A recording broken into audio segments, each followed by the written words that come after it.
Hello everyone, it's the TheCanadianWifier here. I have a quick battle for you today, an NU battle against Monster, featuring a mega Serperior, featuring regular contrary Serperior. And afterwards I have about 10 billion things to talk about. But, before all of that, once again, I'm going to save the rambling for the end of the battle, because those of you who want to hear about it will stick around, and those of you who are just here for the battle will just watch the battle, and that's how videos should work. Looking at the team preview, this is the same team that I had before, but I replaced, what did I have during the last live I did? I don't remember. I honestly don't remember. Kangaskhan? I think, yeah, that's what it is. I put a sock on the team, then I ended up replacing something else. Maybe the Kangaskhan. This is the team now. It has a Mantine. Now it has a better switch in for fighting spam and for fire spam. So, outside of that, Pastebin will tank with my rocks, just general Serperior. Looking at my opponent's team, it's Monster. He actually got the team from Soul Gazer, if I recall correctly. And I mean, it's just basically standard things. Let's just get into the battle. Alright, getting into the game, I'm gonna lead off with Steelix, predicting Scyther. Unfortunately, he leaves Typhlosion. I make a really dumb play turn 1. What do I have on this team to take it from Scyther? Just Steelix. What do I have to take on what do I have on this team to take on Typhlosion? A Mantine. Instead, it gets in the back of my mind, man, I really hate Typhlosion. I'm going to take it out turn 1. I'm gonna not Mega, I'm gonna stay a regular Steelix, live on Sturdy, kill it off, and I do, so no more Typhlosion the entire game, but at what cost? I don't have a Steelix, I don't have a switch into either Sneasel nor Scyther, so a little bit silly on my part. Regardless, U-turns are happening now. Scyther comes in, huge threat to my team now that I lost Steelix, so it would be lovely to get a Scald Burn off on it. I'm physically defensive Mantine, no, I'm going to be able to live it. Unfortunately, I don't. I'm going to predict the Seismitoad coming out like a god. Unfortunately, I don't predict the Scyther coming back in, because I really don't know why I didn't predict that, because if I did, once again, Scyther would be dead. But at this point, I don't want to lose Serperior quite yet. It is only turn 6, and it was the massive threat this team is based around, so I'm going to fodder off Steelix, because literally it's slower than his entire team, and will not get a chance to rest on anything.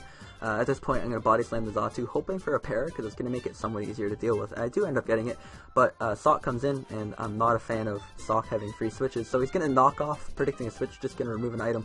Luckily, I do end up getting the Sleep, which is great. Unfortunately, I make the middle ground play.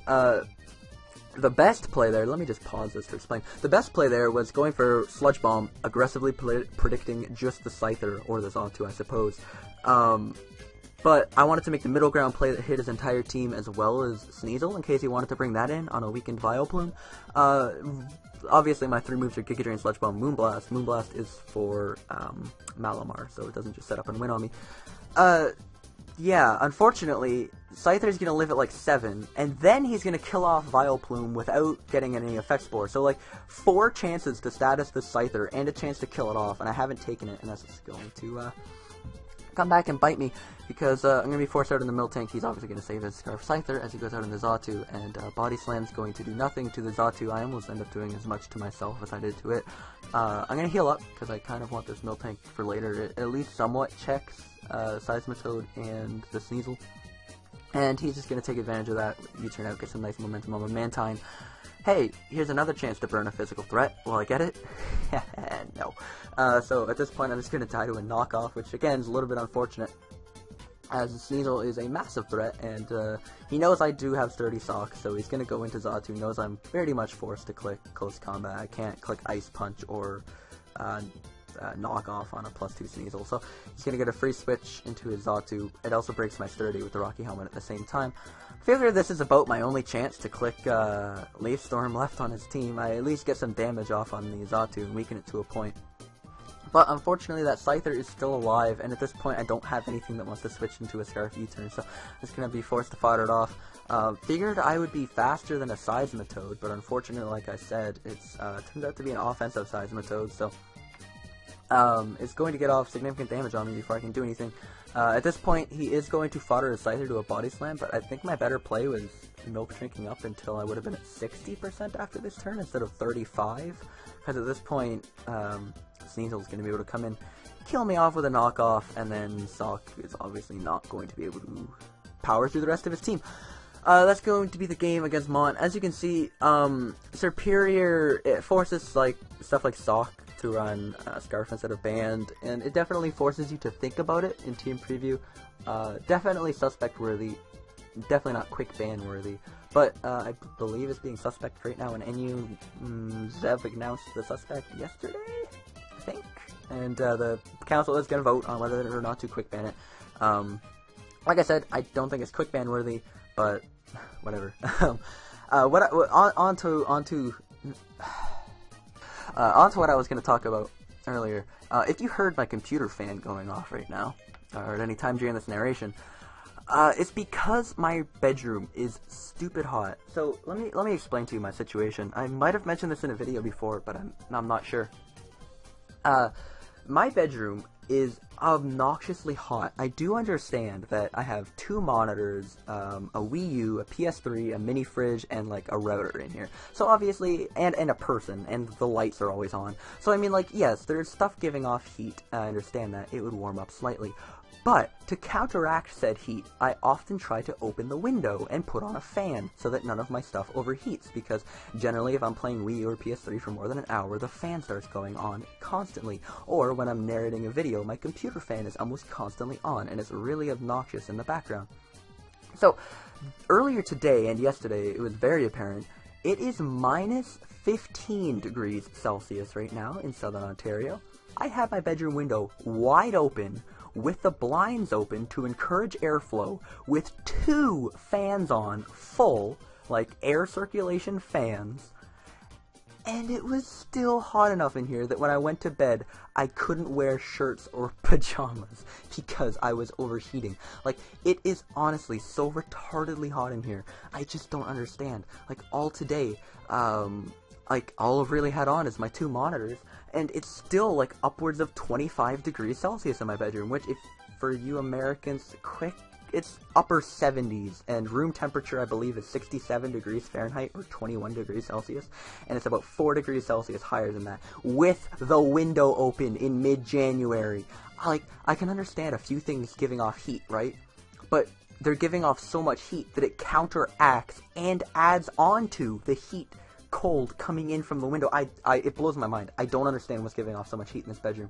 So, it's even worse when I try to narrate, because obviously I can't just leave my window wide open, because I have to pronunciate and project my voice, right?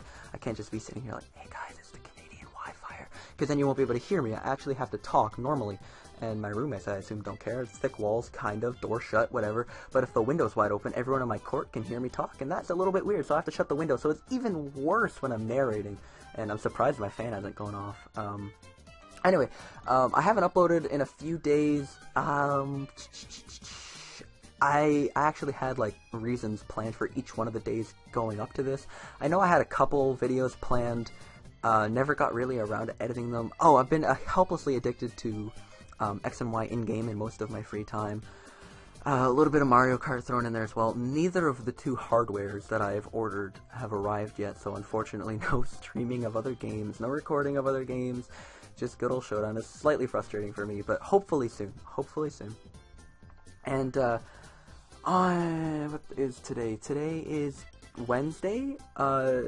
Monday night at around 8 o'clock, my internet went out in my dorm, and it was off until earlier this afternoon. It was off till about Wednesday around 2 or 3. So for 2 days, I've had absolutely no internet access outside of my phone, so not very much YouTube watching. Basically, I've just been playing Grand Theft Auto 5, which I've played for like the first time in 5 months. Like, I barely ever play it, and when it's amazing when the internet goes out, the things you resort to keep yourself occupied, because there's no Showdown, no Reddit, no YouTube videos. So, gotta rely on things that don't rely on the internet, which is scarce and few and far between. Anyway, last topic is earlier today, I did record about 2.5 hours of footage, and I'm gonna try to edit together, maybe, as like its own separate video. I'm not gonna do it at the end of this video, because this one needs to be, it needs to go up on the channel, and I don't want to spend any more time on it, because I already haven't uploaded in like 5 days. But earlier today, I recorded a shit ton of content, where me and the Goomy, do you remember a long time ago when me and DMT went on the same alt and played some battles? Well, me and Steven did that today. We went on joint account, which is an account we both know the password to, and we were just playing along. Both people can click the buttons in the battles, ha ha ha, so fun.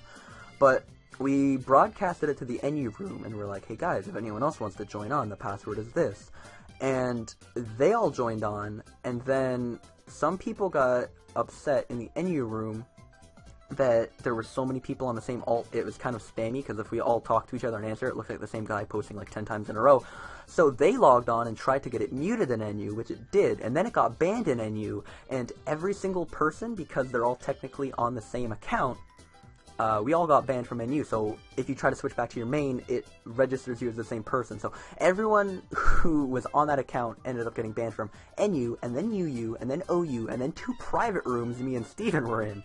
So if that wasn't bad enough, when they tried to switch back to their mains, it switched all of us back to their mains because we were all technically the same person, and oh my god, it was the most ridiculous afternoon I've ever seen. It only lasted like 3 hours, but during those 3 hours, server banned like 5 times to try to desync all of us, and like getting onto other people's accounts and like just hijacking PMs between people, or PMing yourself, or getting battles, or like, oh my, it was the most hectic, confusing, like you thought you understood what you knew what was going on, and then suddenly the whole server would like switch around, and I swear to god, like I was unjoined at one point from Steven, but then I got joined up with Tennis, and when Steven banned Tennis, I got banned as well, which made no sense because me and Tennis were never even on the same ult.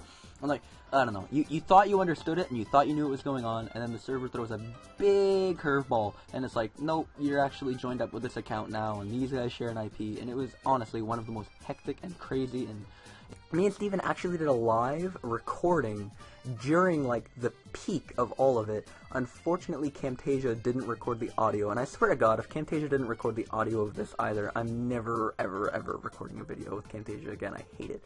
It's so hit and miss with whether it just records your audio or not. It's dumb, too. Because, like, right now I can see the mic peaking when I'm talking, but sometimes it's just like, yeah, sorry, you weren't talking at all, and it's just aggravating beyond belief. But I think that's about everything I want to say. Maybe a highlight video of that coming later, of us messing around with alts and stuff. Maybe even a joint live with the Smogon DMT. That would be kind of fun.